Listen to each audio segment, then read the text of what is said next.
السلام عليكم وهلو هلو مساء الجمال والسعادة عليكم يا أميراتي، وحشتوني بجد جدا جدا. يا رب تكونوا بخير النهاردة وكل أيامكم يا رب تكون فرح وسعادة وراحة بال، اللهم أمين.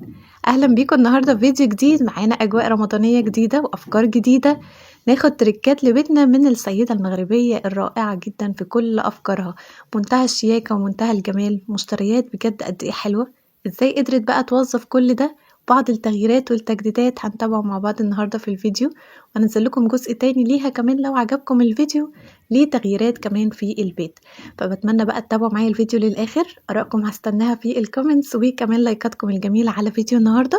وأكيد يشرفني لو أول مرة تشوفيني وعجبك الفيديو ما تنسيش السبسكرايب اللي تحت الفيديو كمان، وتكتبي لي اسمك علشان أرحب بيك إن شاء الله في الفيديو الجاي. كان نفسي بقى النهاردة أطلع لكم كل الكومنتس بتاعة الفيديو بتاع امبارح، كلكم حبيتوه جدا، ميكس السيدات العربية.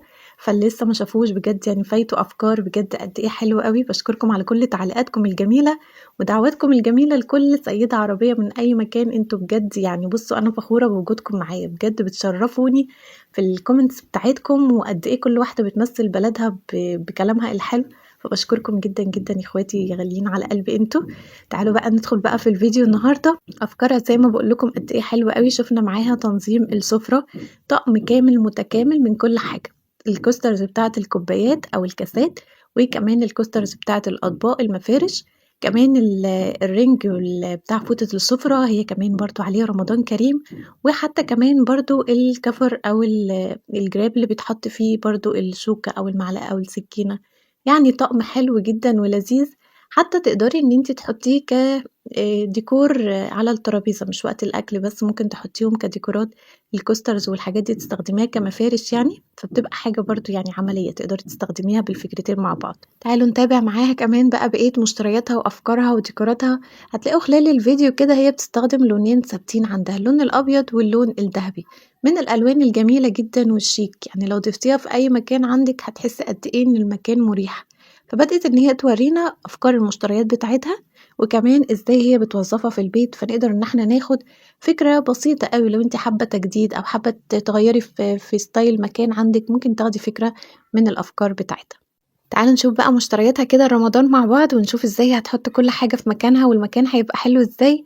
ده أول فكرة عندها اللي هي بدأت تجيب مفارش. احنا بندور بقى على الحاجات اللي بتبقى عليها رسومات، عليها كلمات، الحاجات دي كلها طبعا بتضيف أجواء حلوة عندنا في البيت.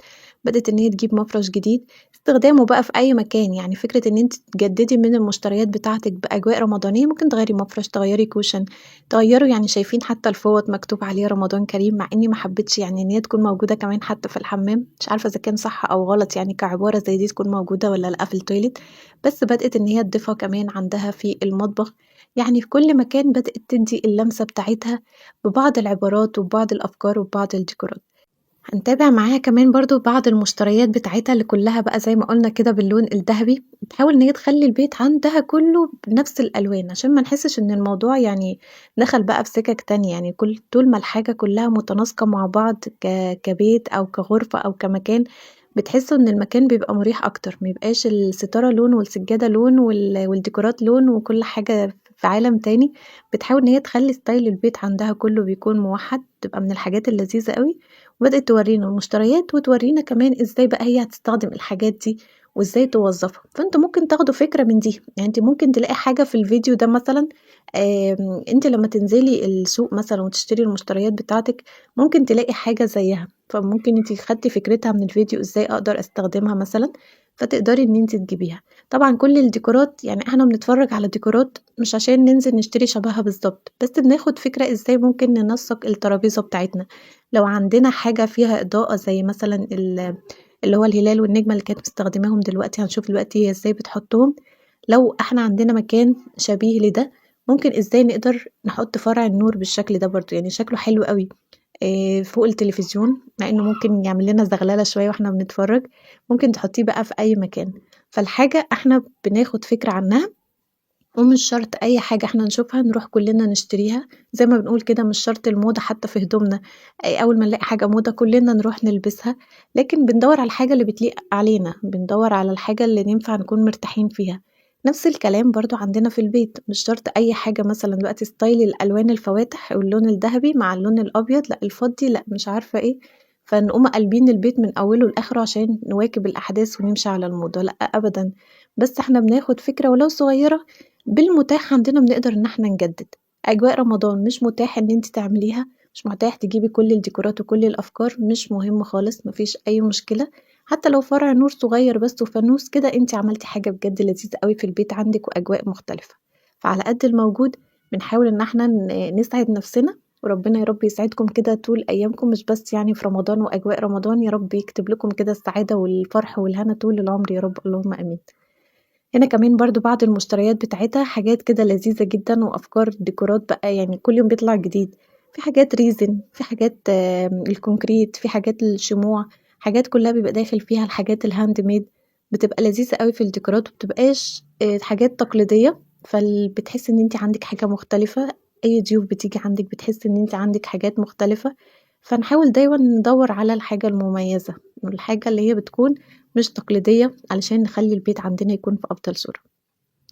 نتابع معاها بقية المشتريات بتاعتها، مشترياتها بجد كلها يعني أحلى من بعض هتعجبكم جدًا، جدًا، زي ما شُفنا كده في أول الفيديو الطقم بتاع السفرة، مجموعة المفارش والكوسترات وكمان الفوط بتاعة السفرة، هي استخدمت أو جابت منهم شكلين مختلفين، الشكل اللي إحنا شُفناه في أول الفيديو والشكل التاني اللي هو ده، المفرش مع الحاجات بقى اللي داخل فيها الدواير وكده شكلها برضه مختلف، وينفع إن هي تستخدمها طول السنة.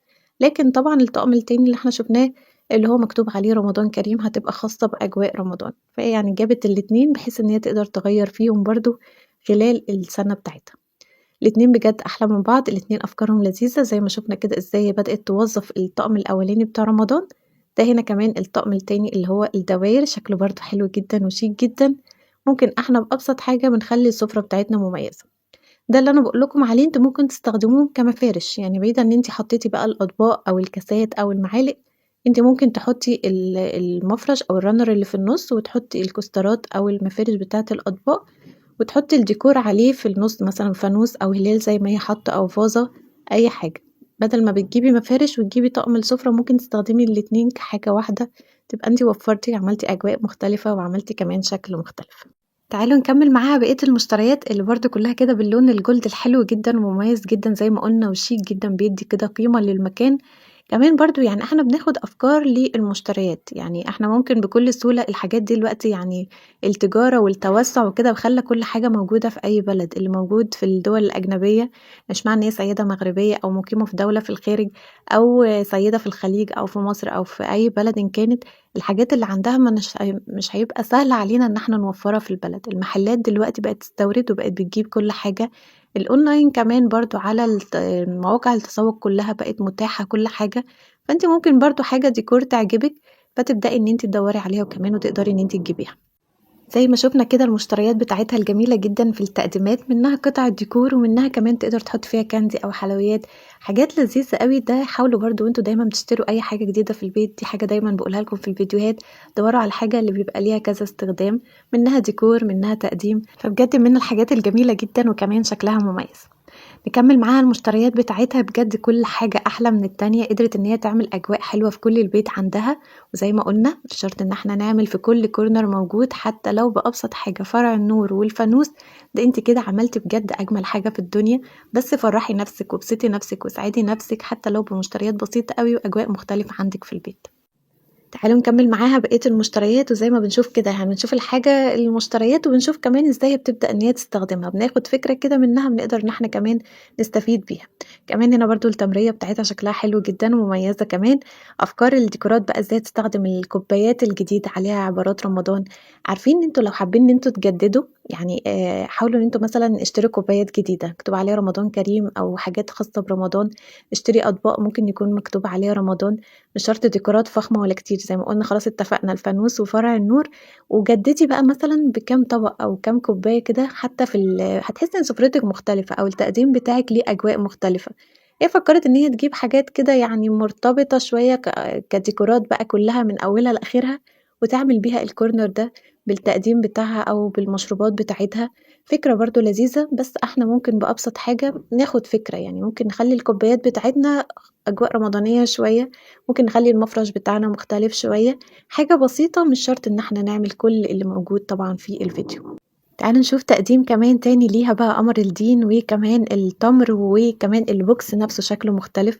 إحنا دايمًا بنبدع في الأكلات وفي الحلويات وفي المشروبات، ودايمًا كده بيتكم عامر بكل حاجة طيبة زيكم، فبدأت إن هي كمان يعني ما نمنعش إن إحنا بقى نزوّد كمان تركاية حلوة في التقديم بتاعنا، الطبق أو الكوباية أو الحاجة اللي إحنا حاطين فيها يكون شكلها كمان مختلف، فبتدّي للتقديم بتاعنا شكل كمان بيكون أحلى. فهي فكّرت في البوكسات الجميلة دي، وكمان برضه بوكس تاني بعبارة رمضان، فيه زي الجارات الصغيرة دي أو البوكسات الصغيرة تقدر تحط فيها برضه بقى المكسرات أو التمر أو الكاندي، حاجة برضه كتقديمية بيكون شكلها مختلف وبيكون أحلى، وتكون قطعة مميزة عندِك في البيت، دي برضه كانت أفكارها في التقديمات بتاعتها.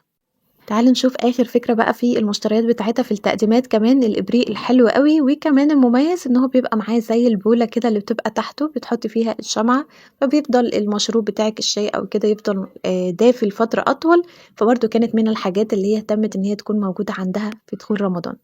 ده كده كان فيديو النهارده، سيدة بجد مغربية أفكارها حلوة أوي، أوي، تقديمات بقى وديكورات وستايل كل حاجة بجد أحلى من التانية. هاستنى لايكاتكم وتعليقاتكم علشان لو عجبكم الفيديو أنزّل لكم بكرة فيديو ليها لتجديدات البيت، بعض التجديدات في المطبخ، في الحمام، أفكار الديكورات المختلفة كمان ليها عمومًا، نتابع مع بعض مشترياتها كمان التجديدية في البيت، فهاستنى بقى الآراء بتاعتكم في الcomments، وكل ما هتحطوا كده لايكات أكتر هاعرف إنكم مستنيين الجزء التاني. ونتابعه مع بعض، يا رب يسعد كل أيامكم ويهنيكم ويهنيها ويهنيكم بكل حاجة كده حلوة، ودعواتنا لأهل فلسطين كل الدول العربية، يا رب يكونوا في أفضل حال ويهل علينا رمضان جميعًا يا رب، اللهم آمين وإحنا كلنا في أفضل حال. أشكركم يا أحلى أميرات على حسن المتابعة، أشوفكم على خير الفيديو الجاي إن شاء الله، وسلام.